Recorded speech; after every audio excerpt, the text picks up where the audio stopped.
နံပါတ်၄အချက်အနေနဲ့ additional valuable skills additional ဆိုတဲ့သဘောအရ values တွေကိုဘယ်လိုထပ်ပါမလဲ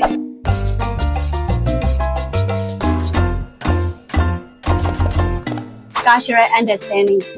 ဒီကိုက traditional dress တွေကိုဖန်တီးတော့မယ်ဆိုလို့ရှိရင်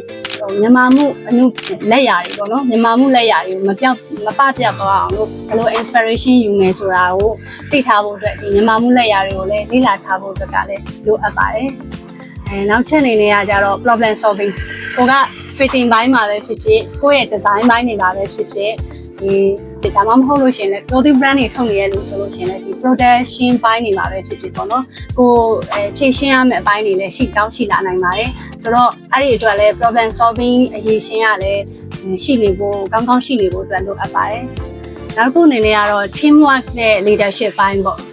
ကိုနဲ့အတူတွဲလုပ်မဲ့ tailor တွေရှိမယ်ပြီးရင် pattern maker တွေရှိမယ်ပြီးလို့ရှိရင် marketing teams တွေရှိမယ်ပေါ့နော်ဒါတွေအကုန်လုံးကိုလည်းဒီ teamwork ကောင်းနဲ့လုပ်နိုင်ဖို့အတွက်ကိုက leadership အပိုင်းတွေကိုလည်းသိထားဖို့အတွက်ကလည်းဒီကအနေနဲ့လိုအပ်ပါတယ်